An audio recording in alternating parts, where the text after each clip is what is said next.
Hello दोस्तों, आप सभी लोग कैसे हैं। दोस्तों आज हम पढ़ेंगे 3.3 प्रश्नावली, जो कि बहुत ही महत्वपूर्ण है। दोस्तों 3.3 प्रश्नावली में हमने क्वेश्चन नंबर 2 तक कंप्लीट कर लिया है। दोस्तों क्वेश्चन नंबर 2 तक कंप्लीट कर लिया। आज हम दोस्तों क्वेश्चन नंबर 3 से स्टार्ट करेंगे दोस्तों, और क्वेश्चन नंबर 3 को पूरा कर देंगे दोस्तों। इसी के साथ हमारा जो 3.3 प्रश्नावली है वो पूरी पूर्ण हो जाएगी। दोस्तों चलिए दोस्तों, बिना देरी करे वीडियो को स्टार्ट करते हैं। दोस्तों वीडियो को स्टार्ट करने से पहले मेरी आपसे एक रिक्वेस्ट है कि मेरी वीडियो को प्लीज लाइक कर दीजिए, शेयर कीजिए और कमेंट कीजिए कि आपको कैसी लगती है वीडियो। दोस्तों चलिए दोस्तों, वीडियो को स्टार्ट करते हैं। वीडियो को स्टार्ट करने से पहले दोस्तों आप क्वेश्चन को पढ़ लीजिए। क्वेश्चन हमारा है, निम्न समस्याओं में रैखिक समीकरण युग्म बनाइए और उनके हल प्रतिस्थापन विधि द्वारा ज्ञात कीजिए। यानी इसमें समीकरण बनाने हैं और उसका जो हल ज्ञात करना है वो प्रतिस्थापन विधि से ज्ञात करना। दोस्तों मैंने 3.3 प्रश्नावली के लेक्चर नंबर 1 में दोस्तों मैंने आप सभी लोगों को प्रतिस्थापन विधि हल कराना बता दिया। दोस्तों चलिए अब यहाँ पर प्रतिस्थापन विधि से फर्स्ट क्वेश्चन को हल करना है। पहले इसका समीकरण बनाना है, उसके बाद इसको हल करना है। तो दोस्तों आप सभी लोग देख पा रहे होंगे, इसमें फर्स्ट क्वेश्चन है कि दो संख्याओं का अंतर 26 है, उसमें से एक संख्या दूसरी संख्या की 3 गुनी है, उन्हें ज्ञात कीजिए। चलिए दोस्तों इसको हल कर लेते हैं। हाँ दोस्तों, इसमें कह रहा है कि दो संख्या, तो आपको यहाँ पर क्या लिखना है, माना, या आप यहाँ पर लिख सकते हैं एक संख्या या पहली संख्या। पहली संख्या बराबर x, दूसरी संख्या बराबर y। अब यहाँ पर आप देख पा रहे होंगे दोस्तों, पहली संख्या हो गई x और दूसरी संख्या हो गई y। अब यहाँ पर आपको क्या करना है दोस्तों, चलिए अब आपको यहाँ पर करना है, लिखना है प्रश्नानुसार, अकॉर्डिंग टू क्वेश्चन। दोस्तों इसका मतलब होता है प्रश्नानुसार। अब प्रश्नानुसार क्या कह रहा है, दो संख्याओं का अंतर, यानी ये संख्या और इसका अंतर, यानी पहले में से, भाई देखिए आप यहाँ पर समझ लीजिए, अगर अंतर कह रहा है यानी माइनस करने के लिए, यानी इस संख्या से इसको माइनस कर दीजिए। तो यहाँ पर x माइनस y बराबर क्या दिया है, दो संख्याओं का अंतर 26 है। ये हो गया आपको समीकरण फर्स्ट। अब इसके बाद दोस्तों आपको क्या करना है, अब आपको कह रहा है कि एक संख्या, यानी जो ये वाली संख्या है, दूसरी संख्या की 3 गुनी है, दूसरी संख्या की 3 गुनी है, द्वितीय शर्त से। क्या, द्वितीय शर्त से, द्वितीय शर्त से। दोस्तों आप यहाँ पर देख पा रहे होंगे, ये कह रहा है कि जो ये पहली संख्या, यानी जो ये एक संख्या है, ये दूसरी संख्या की 3 गुनी, ये तो 3 गुनी है ही, ये कह रहा है ये संख्या जो है ये इसकी ये 3 गुनी है, यानी ये तो 3 गुनी है। अब लेकिन इसको भी 3 गुना बनाने के लिए इसमें 3 से गुणा करना पड़ेगा, तो ये हो जाएगा x बराबर 3y। ये आपका हो गया। अब इसका मान, ये जो x बराबर 3y देख पा रहे होंगे, अब अगर इसका मान हम समीकरण फर्स्ट में रख दें तो क्या हो जाएगा, है कि नहीं दोस्तों। अब इसका मान जो है अगर हम समीकरण फर्स्ट में रखेंगे तो क्या होता है, इसी को यहाँ पर समझने वाले हैं दोस्तों वीडियो में बने रहिए, आपको इसी प्रकार से एकदम आसान ट्रिक के साथ समझाया जाएगा दोस्तों। चलिए दोस्तों अब आगे हल करते हैं। तो दोस्तों यहाँ पर अब आपको लिखना है कि x का मान समीकरण फर्स्ट में रखने पर, दोस्तों अब यहाँ पर इसका मान समीकरण फर्स्ट में रख देते हैं। समीकरण फर्स्ट क्या है, x माइनस का y बराबर में 26।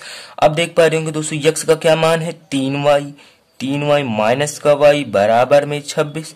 अब देखेंगे 3y में से एक y घट जाएगा तो क्या बचेगा, 2y बराबर में 26। दोस्तों अब आपको क्या करना है दोस्तों, यहाँ पर आपको करना है y बराबर, ये इधर गुणे में इधर बटा में चला गया, 26 बटे में 2, 13 में 26। यहाँ पर देखेंगे कि y बराबर आ गया 13। अब दोस्तों आपको क्या करना है, मैं अब आपको बता देता हूँ। आपको यहाँ पर करना है y का मान समीकरण सेकंड में रखने पर, ये जो ये बना है सेकंड है, तो यहाँ पर आपको लिखना है कि y का मान समीकरण सेकंड में रखने पर। दोस्तों अब यहाँ पर देखेंगे समीकरण सेकंड क्या है, x बराबर 3y, तो x बराबर 3 गुणे y का मान क्या है 13, तो x बराबर 13 या 39। तो यहाँ पर x बराबर 39, y बराबर 13। ये दोस्तों हो गई। तो ये संख्याएं हो गई x बराबर 39, y बराबर 13। आशा करता हूं आपको क्वेश्चन नंबर 3 का फर्स्ट समझ में आ गया है। चलिए दोस्तों क्वेश्चन नंबर 3 का सेकंड क्वेश्चन देख लेते हैं। हाँ तो दोस्तों क्वेश्चन नंबर 3 का सेकंड नंबर क्वेश्चन है, कह रहा है कि दो संपूरक कोणों में बड़ा कोण छोटे कोण से 18 डिग्री अधिक है, उन्हें ज्ञात कीजिए। तो यहाँ पर बता रहा है कि बड़ा कोण छोटे कोण से 18 अधिक है, तो उसे ज्ञात करना। दोस्तों आपको सबसे पहले क्या करना है, बड़ा कोण छोटे कोण से अधिक है, तो यहाँ पर आपको मान लेना, आपको कुछ पता तो है नहीं कौन सा कोण कितना एंगल का है। क्वेश्चन नंबर 3 का कितना है, सेकंड नंबर ये। अब आपको यहाँ पर मानना है क्या, माना पहला बड़ा कोण, माना पहला बड़ा कोण। अब आप पहला बड़ा कोण क्या हो गया, x हो गया। अब इसी प्रकार दूसरा बड़ा कोण बराबर y हो गया। अब ये क्या कह रहा है दोस्तों कि दो संपूरक कोणों में बड़ा कोण छोटे कोण से 18 अधिक है कि नहीं दोस्तों। यहाँ पर थोड़े से मिस्टेक करते, बड़ा कोण ये हो जाएगा और छोटा कोण आपको दूसरा मान लेना है। क्या, छोटा कोण इसको मान लेना। कह रहा है कि बड़ा कोण जो है छोटे कोण से 18 अधिक है, यानी इससे ये अधिक है। तो यहाँ पर आप देख पा रहे होंगे x इक्वल टू क्या करना पड़ेगा, x इक्वल टू आपको 18y कर देना पड़ेगा, क्योंकि बड़ा कोण जो है यानी ये वाला कोण इससे 18 अधिक है, तो इसको बराबर करने के लिए इसमें 18 से गुणा कर देना पड़ेगा। ये बन गया आपका समीकरण फर्स्ट। अब यहाँ पर दोस्तों आपको क्या करना है, अब यहाँ पर दोस्तों आपको मैं बता देना चाहता हूं कि आपको ये समीकरण फर्स्ट नंबर बन गया। दोस्तों मैंने इससे पहले वाले क्वेश्चन में वो मैंने मान रख करके आंसर निकला दिया था, इसलिए मैं दोस्तों प्रतिस्थापन विधि से हल नहीं करा पाया। लेकिन चलिए दोस्तों इसमें मैं आपको प्रतिस्थापन विधि से हल कराऊंगा। यहाँ पर x बराबर 18y समीकरण फर्स्ट हो गया। अब समीकरण सेकेंड यानी द्वितीय शर्त से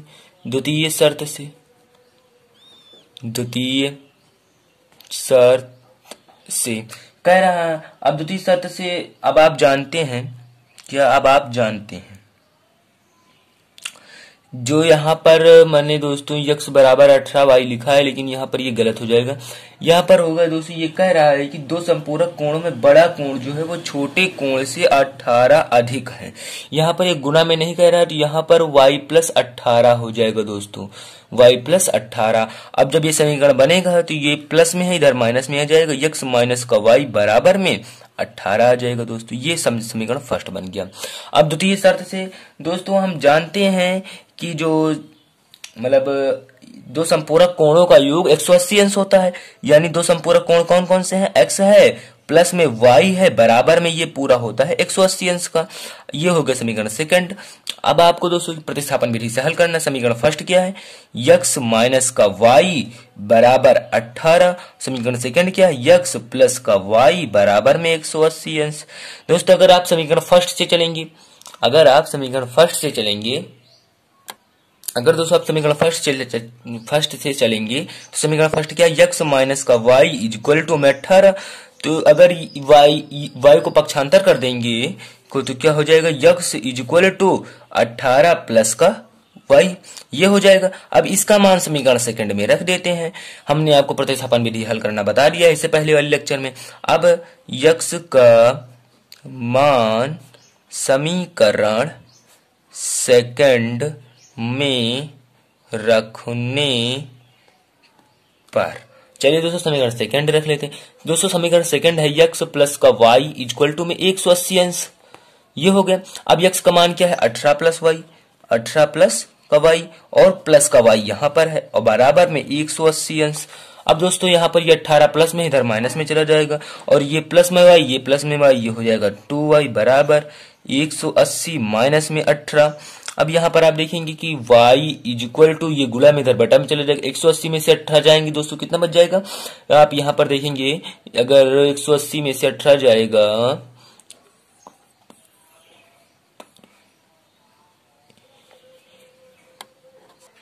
दोस्तों 162 और 8 70 हो जाता है और 10 80 हो जाता है, यानी 162 और बटे में 2, 2 अट्ठे 16, 2 अट्ठे 16, 2 इकन्नम 2। दोस्तों यहाँ पर y इक्वल टू आ जाएगा 81, ये आ जाएगा। अब y का मान दोस्तों समीकरण सेकंड या फर्स्ट में रख सकते हैं। दोस्तों y का मान अगर समीकरण फर्स्ट में रखेंगे, y का मान समीकरण फर्स्ट में रखने पर दोस्तों, अब जब y का मान समीकरण फर्स्ट में रखेंगे तो क्या हो जाएगा? समीकरण फर्स्ट क्या है? समीकरण फर्स्ट है x माइनस का y बराबर में 18, x माइनस का y बराबर में 18।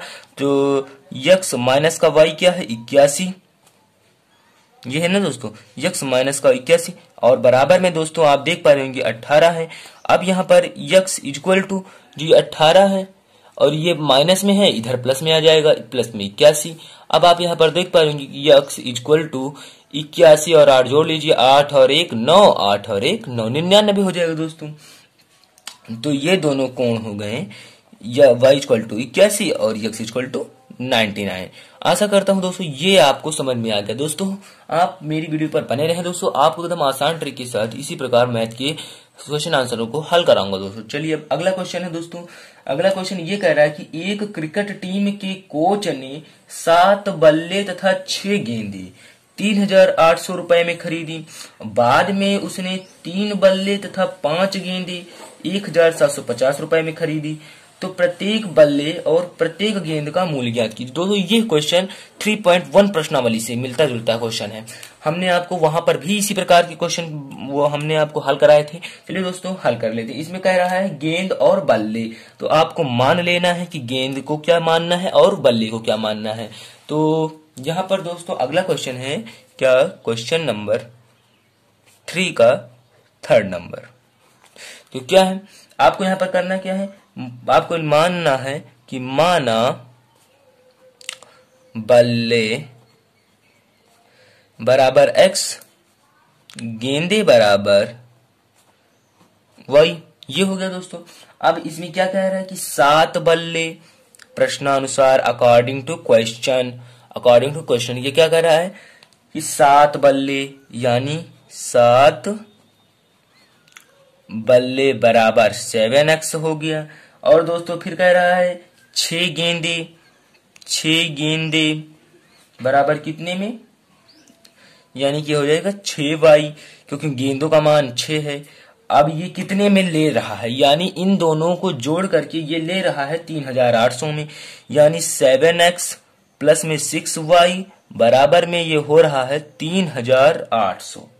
कितना? 3800। दोस्तों ये होगी समीकरण फर्स्ट, एकदम आसान ट्रिक के साथ। तो एकदम मतलब आप क्या ही सोचेंगे दोस्तों। अब द्वितीय शर्त से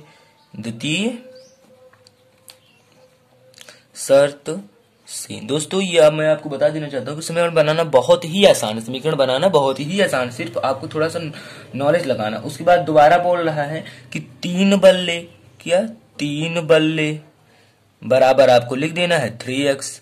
फिर दोस्तों कह रहा है 5 गेंदे बराबर लिख देना है 5y। अब दोस्तों इन दोनों को मिलाकर के कितना होता है 3x।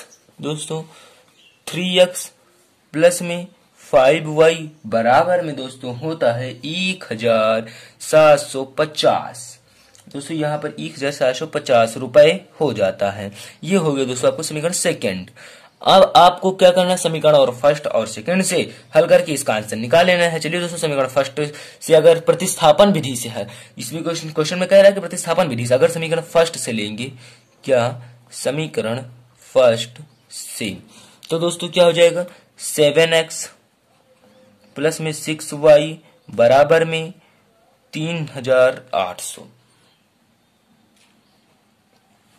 अब दोस्तों आपको यहां पर क्या करना है, अब आपको जो ये 6y है इधर प्लस में है उधर माइनस में कर देंगे दोस्तों। तो ये यहां पर हो जाएगा 7x इक्वल टू 3800 800 माइनस में 6y। अब दोस्तों ये इधर गुणा में है, इधर बटा में आ जाएगा, तो यानी x is equal to 3800 minus में 6y बटे में 7। दोस्तों ये आ गया x का मान।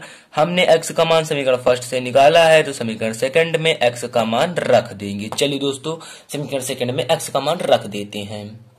हाँ दोस्तों समीकरण सेकंड है 3x प्लस में 5y बराबर में 1750, और चूंकि x का मान क्या है 3 गुणे x का मान है दोस्तों।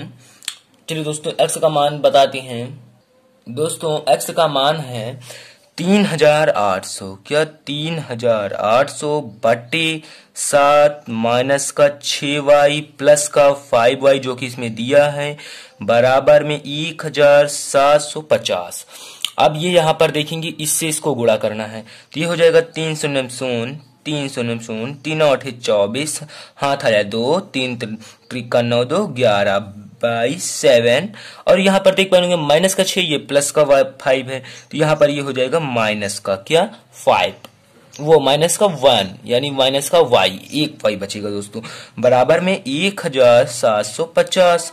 अब दोस्तों अब क्या करना है, इससे इसको भाग दे देना, भाग देते हैं, चले दे देते हैं 7 एक नम 7, तो 7 1 7, अब 7 नम 7, 7 एक नम 7 बचता है 204, 7 बचे 35, 7 छंग 42 दोस्तों, बचेगा 2, यहाँ चला जाएगा 7 दूनी 14 दोस्तों, बचेगा 6, इधर चले जाएगा, ये होगा 60 दोस्तों। अब 7 8 56 दोस्तों, दशमलव के बाद अगर आप निकालना चाहें तो निकाल सकते हैं, दशमलव के बाद चला जाएगा, ये चले बचेगा 4 और लग जाएगा 0, तो 7 बचे 35 यानी 1628.5 बराबर में कर देते हैं। ये इधर प्लस में उधर माइनस में चला जाएगा, तो माइनस का y is equal to 1750 minus में 1628.5 .5 मतलब कोई वो नहीं होता है, लेकिन चलिए दोस्तों लिख लेते हैं, कोई दिक्कत नहीं है। तो माइनस का y इज इक्वल टू, अगर आप इसमें से माइनस का 5 घटा देते हैं तो कोई बात नहीं तो दशमलव कर लेते हैं, चलिए कर लेते हैं, कोई बात नहीं। दशमलव अगर यहाँ पर आप देखेंगे, यानी दोस्तों यहाँ पर लगभग मैं दोस्तों पूरा कंफर्म तो नहीं बता सकता, लेकिन लगभग बता सकता हूं कि दोस्तों बचेगा 121.5 दोस्तों, 121.5 इतना बचेगा दोस्तों, क्या y का मान। हाँ दोस्तों हमारी एनसीईआरटी की बुक में दिया है कि y इज इक्वल टू 50 आ रहा है, लेकिन आप अगर हल करेंगे इसको तो 121.5 ही आएगा दोस्तों, आप हल कर सकते हैं। तो आशा करता हूँ ये यहाँ तक आपको समझ में आ गया। अब चलिए दोस्तों y का मान समीकरण फर्स्ट में या सेकंड में रख लेते हैं। तो y का मान समीकरण सेकंड में या फर्स्ट में रख लेते हैं दोस्तों। फर्स्ट देख लेते हैं फर्स्ट समीकरण क्या है। तो फर्स्ट समीकरण है दोस्तों 7x प्लस में 6y बराबर में 3800, ये दोस्तों समीकरण सेकंड है। अब दोस्तों यहाँ पर आप देख पाएंगे, यहाँ पर आप देख पा रहे हैं 7x, क्या 7x प्लस में 6 गुणे में 121.5 का कोई मान नहीं है, और यहाँ पर 3800 ये देख पाएंगे। अब ये इधर इसका गुणा हो जाएगा, ये उधर पक्षांतर हो जाएगा। 7x is equal to 3800 minus, इधर प्लस में उधर माइनस में जाएगा, गुणा हो जाएगा, क्या आ जाएगा 6 एकनम 6, 6 दूनी 12 और 6 एकनम 6 726। तो 7x इज इक्वल टू दोस्तों, यहाँ से एक हाथ से ले जाएंगे, यहाँ पर 10, यहाँ से एक ले गए, यहाँ पर 10, 10 में से 6 गई बचा 4, 9 में से 2 गई बचा 7, और 7 में से 7 गई 0, और ये 3 का 3 दोस्तों। अब आप यहाँ पर देखेंगे ये गुणा में इधर बटा में चला जाएगा, तो x इज इक्वल टू 3074 बट्टे 7, तो 7 नम 7 चौक 28, 2 बचा इधर चला गया, तो 2 इधर चला गया, 7 दूनी 12, 7 तरीक 21 बचेगा, 6 इधर चला गया, 7 56, 438 दशमलव कुछ आएगा दोस्तों। यहाँ पर x इज इक्वल टू 438 दशमलव कुछ भी आ सकता है दोस्तों। तो मैं दोस्तों आपको बता देना हूँ कि आपको एनसीईआरटी की बुक के आंसर पर नहीं जाना है दोस्तों, वो गलत भी हो सकता है, अंततः सही भी हो सकता है, मैं कुछ कह नहीं सकता, लेकिन आप जब सवाल को हल करेंगे आपको आंसर उसी अपने मतलब उसके हिसाब से आंसर को आपको निकाल लेना है दोस्तों। आप अगर क्वेश्चन को सही तरीके से हल करेंगे, अगर आपका आंसर मिस्टेक भी है तो उससे कोई फर्क नहीं पड़ने वाला दोस्तों, आपको नंबर पूरे मिलेंगे दोस्तों। इससे कोई मतलब नहीं कि आपका आंसर डिफरेंस है या नहीं दोस्तों, इससे ये मतलब है कि आपने जो जो विधि अपनाई है वो एकदम सही है या नहीं, इससे ये मतलब होता है। तो आशा करता हूँ दोस्तों ये क्वेश्चन नंबर थर्ड नंबर भी हो गया है। चलिए दोस्तों अब अगले क्वेश्चन की तरफ चलते हैं। अगला क्वेश्चन बहुत ही आसान और बहुत ही इंपॉर्टेंट क्वेश्चन है।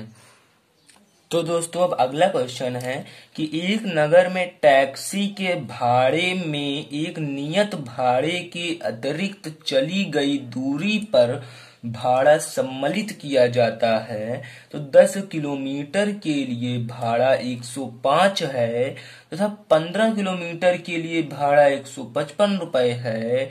नियत भाड़ा तथा प्रति किलोमीटर भाड़ा क्या है? एक व्यक्ति को 25 किलोमीटर यात्रा करने के लिए कितना भाड़ा देना पड़ेगा?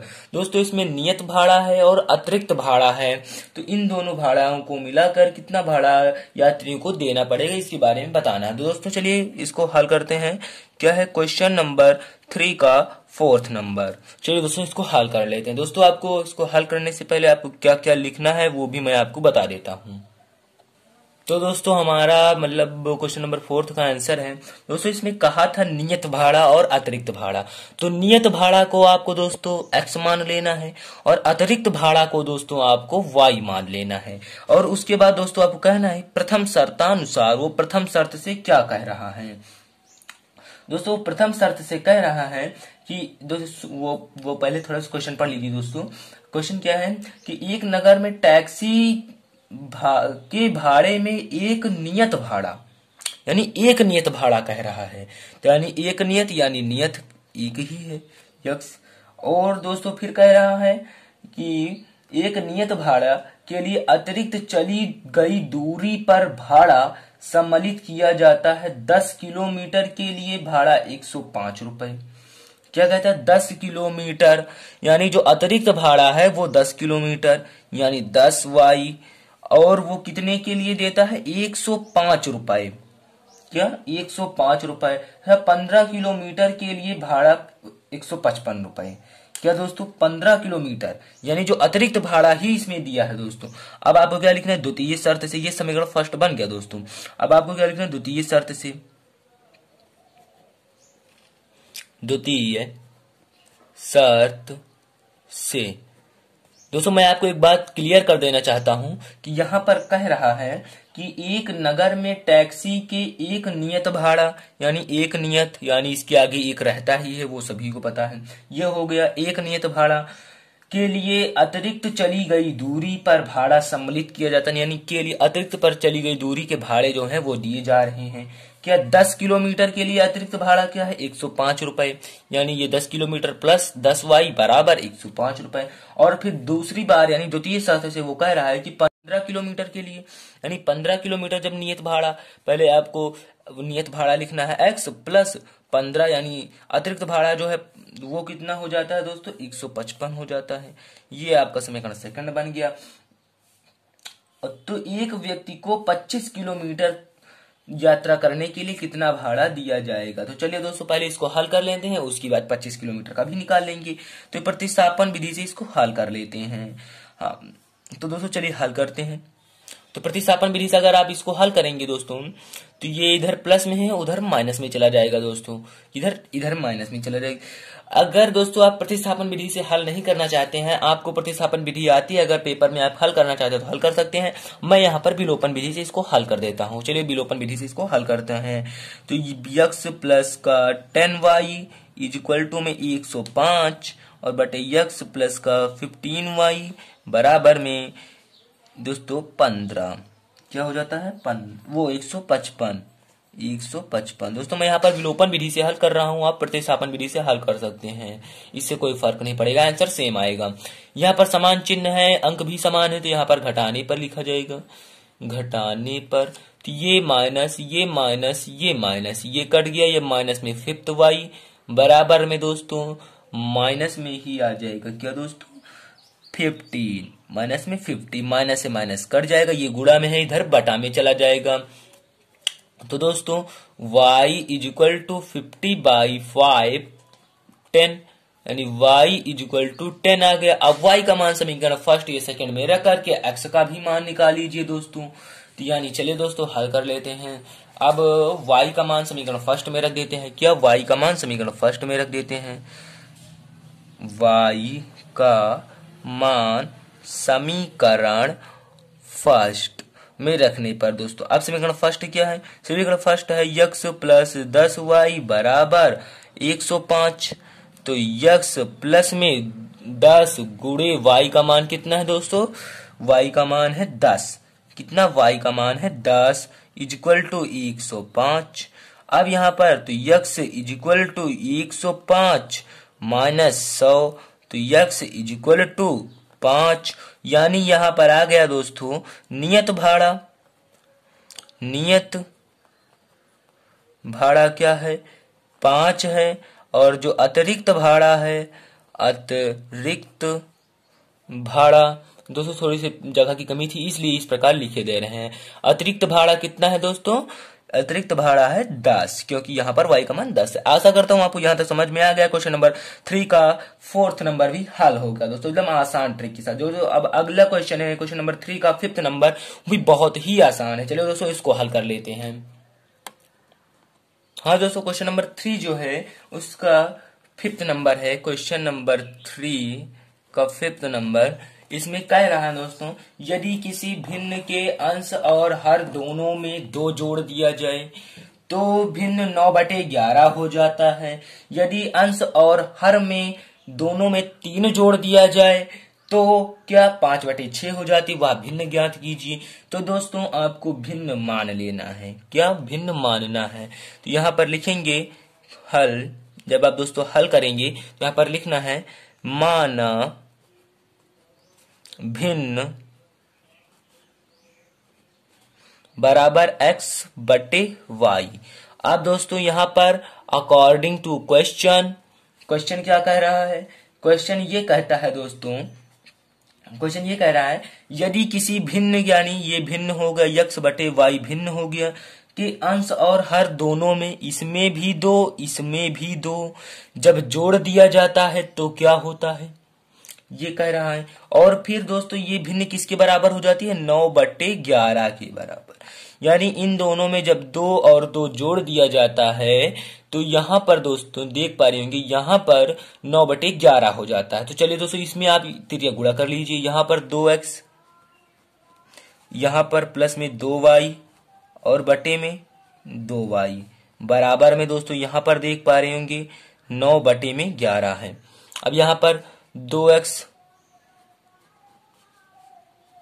सॉरी दोस्तों, अब यहाँ पर इससे इसका तीव्र गुणा हो जाएगा, 11 दूना 22 x प्लस 22y बराबर में 9 दूनी 18y।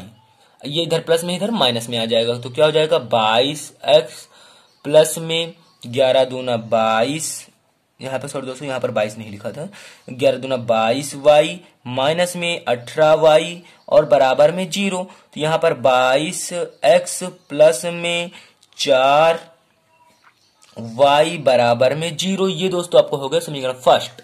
अब दोस्तों समीकरण सेकंड के लिए द्वितीय शर्त से चलते हैं। क्या, द्वितीय शर्त से, द्वितीय शर्त से। तो दोस्तों द्वितीय शर्त से कह रहा है कि यदि किसी भिन्न के अंश और हर में 3 जोड़ दिया जाए, अंश में भी 3 जोड़ा जाए और हर में भी 3 जोड़ दिया जाए, तो वो दोस्तों 5/6 हो जाती है।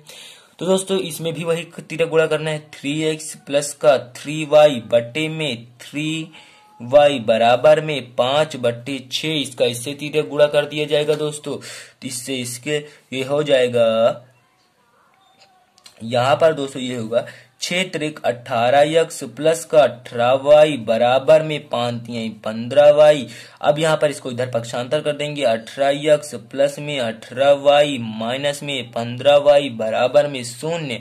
तो यहाँ पर 18x प्लस में 3y बराबर में 0। ये इतना आ जाएगा। अब समीकरण फर्स्ट और सेकंड को हल कर लेते हैं। दोस्तों समीकरण फर्स्ट क्या है, 22x प्लस में 4y बराबर में 0 और समीकरण सेकंड है 18x प्लस में 3y बराबर में 0। अब आपको दोस्तों यहाँ पर क्या करना है, इसको बराबर कर लेते हैं, ये ज्यादा आसान बैठेगा। यहाँ पर अगर दोस्तों हम 4 से गुणा करते हैं, यहाँ पर 3 से, तो ये बराबर हो जाएंगे, ये दोनों कर देते हैं। चलिए तो 3 दूनी दोस्तों, अब यहाँ पर अगर इसको बराबर किया जाएगा तो 3 दूनी 6, 3 दूनी 6 यानी x प्लस में 3 चौक 12y बराबर में 3 शून्य 0, 4 8 32, 4 8 32, 4 गुना 4 3 7, 18 चौक 72 प्लस में दोस्तों 3y, यहाँ पर देखेंगे प्लस में क्या है 3y, यानी 4 तिहाई 12y बराबर में 0। अब इसको अगर घटाएंगे दोस्तों, ये समान चिन्ह है तो घटाने पर हो जाएगा, घटाने पर तो ये माइनस ये ऐसे कट गया, तो यहाँ पर माइनस में दोस्तों 66 4 70 2 72 यानी माइनस में 6x बराबर में 0। ये माइनस में है उधर प्लस में चला जाएगा, तो x इक्वल टू दोस्तों आ जाएगा 6। यहाँ पर x इक्वल टू 6 आ जाएगा। अब दोस्तों ये माइनस में उधर प्लस में है, ये इधर गुणा में है, इधर बटा में चला जाएगा। तो सॉरी दोस्तों, यहाँ पर मैंने थोड़ी सी गलती कर दी। यहाँ पर ये जो माइनस में है इधर प्लस में तो चला जाएगा, लेकिन ये इधर गुणा में है, इधर बटा में चला जाएगा। तो x इक्वल टू आ जाएगा 0/6, और जो कि ये अपरिभाषित चला जाता है, यानी x का मान अनंत है। क्या है, अनंत, अनंत, क्योंकि 6 से 0 को भाग है, कोई भी संख्या से अगर इसको भाग दिया जाएगा तो वो बराबर नहीं आएगा। तो दोस्तों x का मान अनंत है तो y का भाई मान अनफाइनाइट होगा, अर्थात अपरिभाषित होगा या फिर अनंत ही होगा, तो इसमें कोई सा भी वो सम्मिलित नहीं होगा। तो यहाँ पर भिन्न आप 0,0 लिख सकते हैं दोस्तों। चलिए अब अगला क्वेश्चन है।